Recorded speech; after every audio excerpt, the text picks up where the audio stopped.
Movie reviews. We are looking at Martin Scorsese's The Irishman. Scorsese, De Niro, Pacino, Pesci, all back together on Netflix. Let's talk about it and see what this is all about, if it is really living up to the buzz that's out there. Todd, you're going to start us out. Tell us what The Irishman is about and what you thought. Okay, The Irishman is the true story of Frank Sheeran, who is played by Robert De Niro, and he's a World War II veteran turned truck driver and Italian mob hitman. The story goes that his favors and willingness to kind of do anything leads him to some of the most notorious crime bosses in Philadelphia, including Russell Bufalino, played by Joe Pesci, Angelo Bruno, played by Harvey Keitel, and Skinny Dutilio, played by the great Cannavale. These connections get him further into the business, gaining respect from everyone, and basically make it so he can't be touched. One particular favor leads him to Jimmy Hoffa, played by Al Pacino. He's the Union president and the second most powerful man in the United States.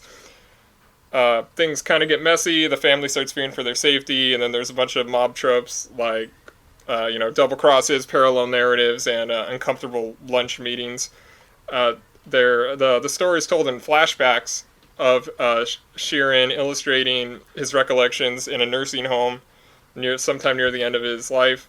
Some of the stories are really personal, but other ones couldn't be more than just like speculation. But it doesn't take away from the flavor of the movie and how detailed and interesting each era portrayed in the movie is. De Niro is really restrained in the movie. It's actually hard at times to remember that he's not the powerful one. Like he's the one that's having to do favors for the Joe Pesci character, and it's kind of interesting because he's never played a character like that I can remember. Pacino is awesome as Jimmy Hoffa. He's able to really do his thing, and it's his best performance in a non-TV movie since, or at least in a couple decades. His character is so similar to how he played Michael Corleone in the third Godfather movie, which, I mean, the characters are really kind of similar anyway, but that's the last time I saw him play a part quite like this. But I think Joe Pesci really steals the show, but not in the same way he did in Goodfellas. He's like the real boss. Like, every time he walks into a room, he's the boss, so he doesn't have to be crazy and really funny. He just has this aura about him that he's the one in charge. And so whenever is how he carries himself and his heartbreaking directives is really just makes it something else, and I think it's his best performance he's ever given. The movie is vintage Scorsese, but it's also holds something different because it's not as hyper energetic like his other mob movies like Casino and Goodfellas. A lot of the shots are just focused on De Niro contemplating his life and mortality, which is interesting, and it gives a different kind of feel to this kind of movie. It's essentially a who's who of Scorsese's early project actors and definitely a lot of his Boardwalk Empire actors. And then you got the Rodrigo Prieto cinematography, which is awesome, and a killer soundtrack that seems like it's in every scene, but it's never overpowering. The de-aging effect I think actually worked really well. They really looked like they did in the 80s, 90s, and it was actually kind of scary at times. I actually think that's a little dangerous though, because you can actually now just not even cast younger actors. You could just use your favorite actor and just make him look younger, but that's kind of a different topic, I guess. It's a 3.5 hour movie, and it feels a little episodic. It could have been a mini-series, I feel like, but but watching it all in one clip really gives it an epic scope. It's got some of Goodfellas in its structure. It's got some Godfather in its portrayal of the hierarchy. It's got some Donnie Brasco in its undertones of honor and code, but it's really Once Upon a Time in America in its overall impact. Unfortunately, all those are better movies, but this one is it's hard not to still say it's a great movie. It's not as irreplaceable as other Scorsese movies, but it is really interesting and really enthralling to watch. I think I could have given it a nudge toward a top rating if I was able to see it in a theater, but right now it's sitting at a 3.5 stars. All right. Yeah, I'm giving it a tepid 3.5 stars. I'm not that thrilled that I'm giving it 3.5 stars, but the things that it did well are undeniably awesome. like you said, De Niro gives an outstanding performance. Like you said, he's never done anything quite like this before, where he's the reserved one that has to like do the bidding of those around him. I kept on thinking as you see many scenes of De Niro and Pesci sitting there, I'm like, this is Jake LaMotta and his brother from Raging Bull. You don't see this where Pesci's telling De Niro what to do, and De Niro just has to kind of be a yes man at times. That doesn't happen. Pacino is amazing, and I mean, like you said, it's one of his best performances. Best performance in a long time. Best chance he's had to have a decent performance in a while. It's just great to see Joe Pesci on screen. One of the surprises that I really liked was Ray Romano. It was really good to see him in something solid, and he does a really good job.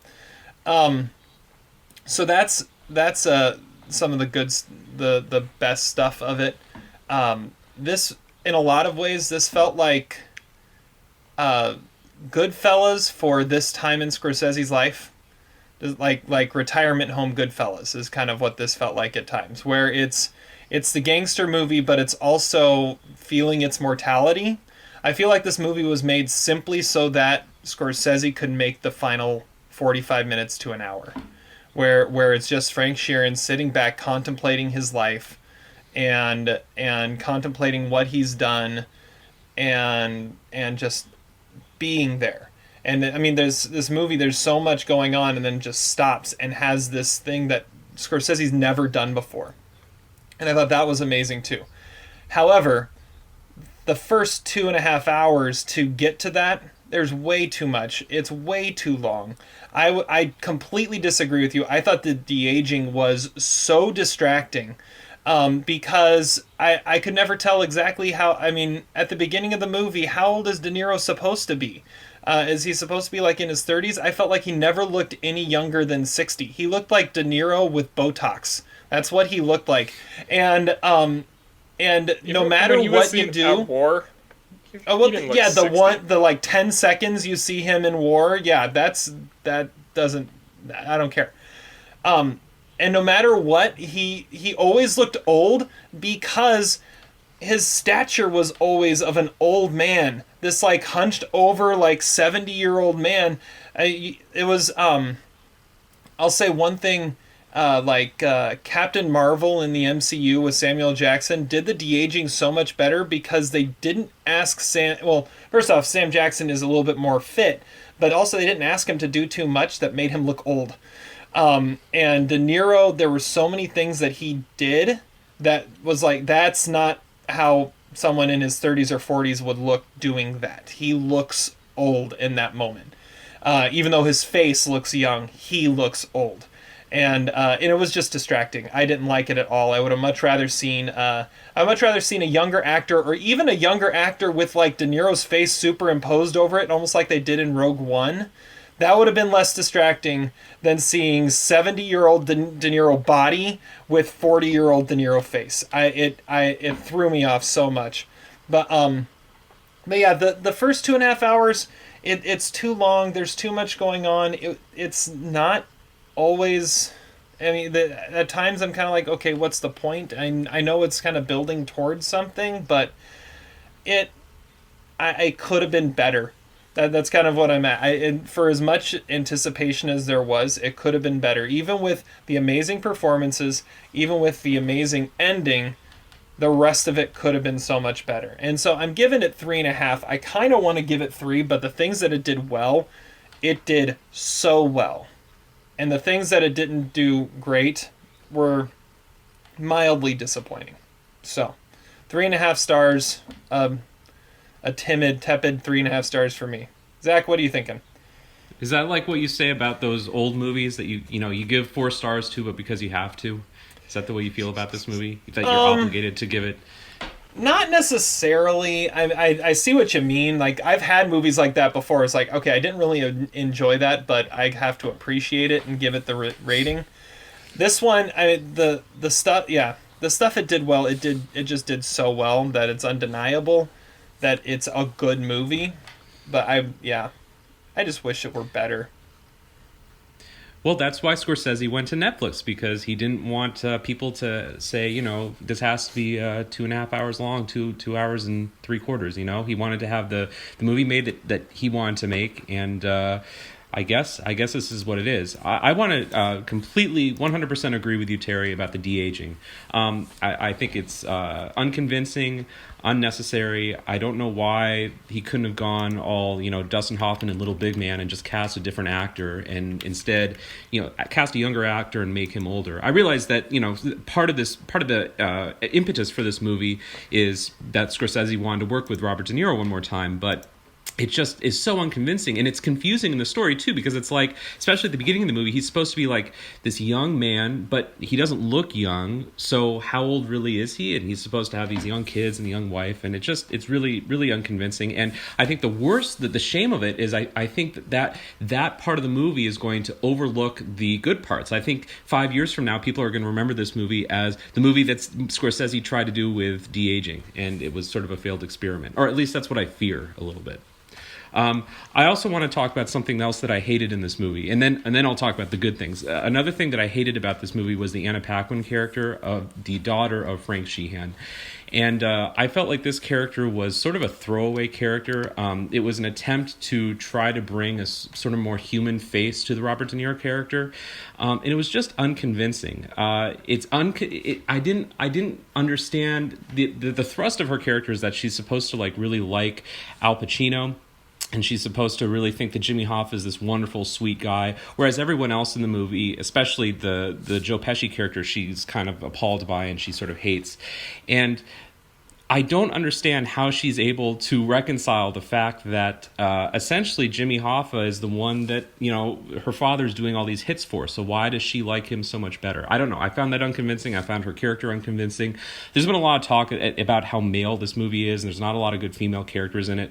Scorsese has had great female characters in the past, but this is not one of those movies. And I don't know. I just felt like there was maybe space for either more development or just write the character out entirely. But as it is, it's sort of in between, and in that respect, that character kind of fails. Other than that, though, I would agree with both of you. I think this is a really solid movie. I didn't find it boring necessarily. I did find it meandering.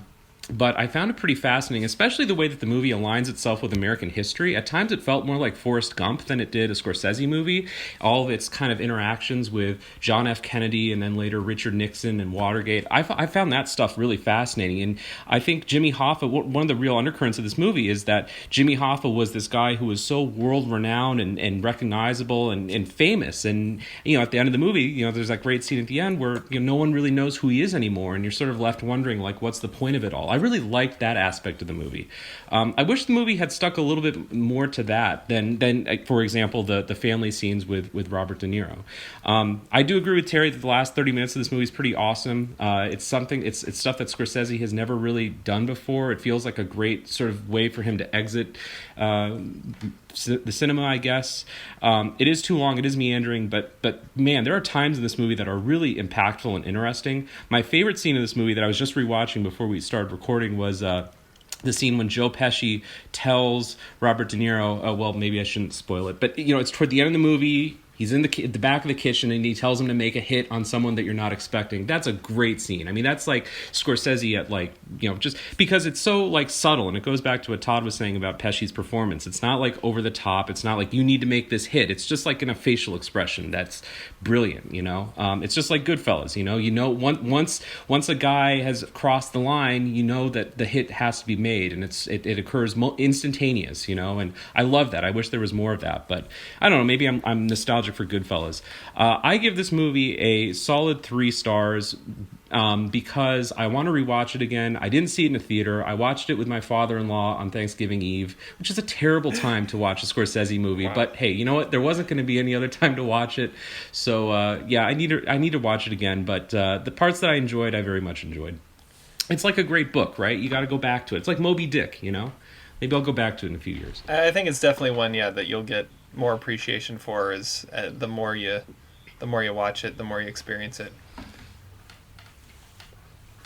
Well, I gotta say, the aging thing needed to be done though, because you can't just cast a different actor, because this thing spans 60 years. You can't just have a like 6 different actors playing the same character, because that would have been really distracting. You can't make it like Looper, where they, try to make his face look like the older version of it or something. That would be really bad. This actually took a chance, and I think it really worked. I think De Niro looked like he was in his late 30s, early 40s for a while, and he definitely looked like he was in his 60s, and he definitely looked like he was in his 80s, approaching 90. I think it worked. Except when the really young one was really bad. He looked like the dolls in Welcome to Marwin or something like that. Because everything was like super glossy, but I don't know. But that was the only time I feel like it didn't necessarily go well. But I think the de-aging worked. I think it's going to win Best Visual Effects at the Oscars. Yeah, I have a feeling you're right, but I don't think it should. There were like 4 eras in this film. There was the war era, which was like barely at all, which really looked bad. There was the early era, and then there was the era where they look like themselves now, and then when he's old at the end. And I noticed that I started liking the movie a whole lot more as soon as he looked like himself. And it was like, oh, well, that's because, I don't know if it's just because that's when the movie gets going, or that's when the distraction is gone. I really couldn't tell. And then the other thing is the transition from him looking young to him looking like himself. It was during a 4-year period. During a 4-year period that Jimmy Hoffa was in prison, you had De Niro go from, Botox De Niro to current De Niro, and you had his daughter go from 9 years old to Anna Paquin. I'm like, whoa, what just happened? Yeah. And Jimmy Hoffa's been in prison for 4 years, and all this. It's like, wait, what? It was such an abrupt shift that I mean, you would think that he would be able to figure out a way to do that a little better. I don't know. It was so distracting that I couldn't really focus on much else. I don't know. I for the majority of the movie, I thought De Niro and Pacino they looked exactly like they did in Heat. Like, they did not look anything like they do now. They did not look anything like they did 20 years before that. They looked like they did in like the mid-90s. Which I think was the bulk of the movie, was in that there was like a 15-year period or so that most of the movie took place in. Well, assuming that people are sane and agree with Terry and I that the de-aging looks shitty. The good news is I feel like maybe, like I was rewatching The Aviator not too long ago, and I think The Aviator has pretty bad CGI. I mean, it's at a time when digital was still sort of nascent and Scorsese was kind of playing around with it. But fortunately for The Aviator, no one really remembers that. So maybe people, if the jury does come out and, the verdict is that the CGI sucked, maybe eventually they'll look past it. But I fear that they will not. So let's ask a slightly different question here. This is looking at potentially being one of the favorites for Best Picture. Do you guys see this winning Best Picture? No. I don't either. Well, I don't know. I don't know how anything else is going to be treated. I mean, I feel like it's got the same chances that Once Upon a Time in Hollywood does.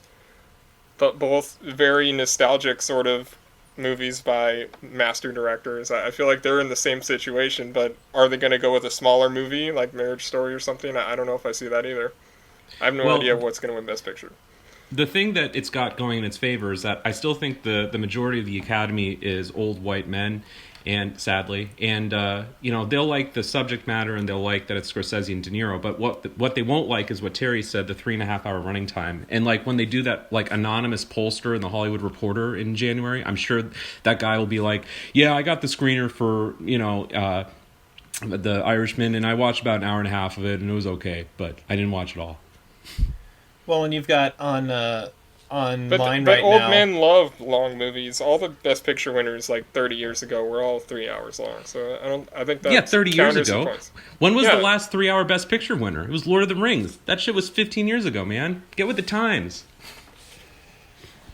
Yeah, well, and I think it's also interesting that you've got, like, there's a film critic online right now that's posting, okay, if you want to watch The Irishman as a miniseries, here's where to cut it off. Like, here's part 1, here's part 2, here's part 3. Because I think it's definitely in this 3-part thing. But, yeah, how many people are going to do that? And I think it being on Netflix allows for that to happen. I mean, it's so interesting that you have a classic film by a classic director that everyone is going to see on Netflix. I mean, I watched this thing on my iPad.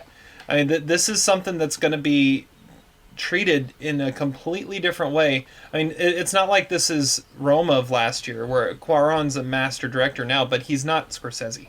You know, he's not the legend. It's not a De Niro, Pacino, Pesci, Scorsese movie. And how is that going to be treated that the majority of the people are going to see this on either their television or their computer? First of all, watching it on iPad is in no way better than watching it with your talkative father-in-law. Okay, so just put that right there. But second of all, like, I think everyone realizes the grave injustice of Green Book beating Roma. So if The Irishman is going to be the film that, you know, is it good enough for people to accept the Academy's apology for Roma? I don't really see that. I see more like backlash if The Irishman were to win, and people being like, so that wins, but Roma doesn't. Well, hold on. Okay, so I'm still trying to figure out what Zach's logic is here. So, okay, what do you... Okay, you said the majority of the Academy is old white men, but... But they're going to think it's too long. I mean, they like the subject matter, but old white men would vote for what they voted for a long time ago. So they would vote for the long, epic movie. Not necessarily. I think, like... Because, like, so they voted for Green Book. What was your point in saying they were old white men? Just because you wanted to say that? You make no sense. Well, no, it feels like every year there's a film that gets the old white man vote, like Green Book last year. I don't know if it's necessarily this film. 1917 still hasn't come out. They may more gravitate toward that film, you know, either way. I'm just saying, like, content-wise, sure, but I think the 3.5 hours of Netflix thing is probably too much for it to overcome. Todd, you compared it to Once Upon a Time in Hollywood. I think it's an interesting comparison because you have...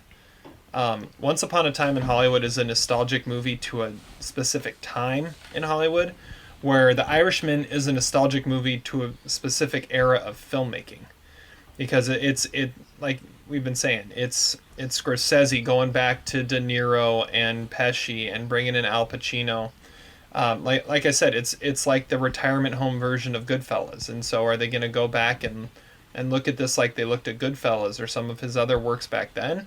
Or are they going to look at it as, I mean, potentially being an outdated it's an old director trying to get with the times? I find it really interesting that also at the same time you have Scorsese, who is criticizing Marvel and all this for making this, for, you know, throwing cinema all off, and then he's trying the very technology like they invented in de-aging people. I found that really interesting too. Well, they've been doing that since Benjamin Button. I mean, well, yeah, that's true. I guess Benjamin Button would have been the first time it happened, but they really are the ones that popularized it over the last 5 or 6 years. Anyways, I thought it was interesting. So I think it sounds like we're all saying it's a good movie. It's not the masterpiece that some are saying it is, or that some were hoping it would be. But it is a solid movie that might get more recognition. What? Yeah, I mean, I think it was impossible to live up to the expectations. Right. But it's a fascinating movie. I want to watch more of it, or watch it again, because I feel like there's a lot that I missed from it. But I don't know. It's a movie that, like, in some ways, I feel the same about Once Upon a Time in Hollywood. It's a movie that, like, upon first viewing, I had a certain reaction to it, but I don't know if that's ultimately going to be my long-term reaction. I feel like I need to see it a few more times. And that's usually the mark of a pretty good movie. Yeah, certainly a good director. And I felt this way about some of Scorsese's other movies, too, where the first time through, it's a little harder to get into, and the more I watch it, the more times I view it. Honestly, Goodfellas was kind of the same way, where the first time through, I was like, okay, I mean, that was all right, but I don't really get the hype. And then the more I've watched it, the more I've realized, okay, now I see why this is a masterpiece.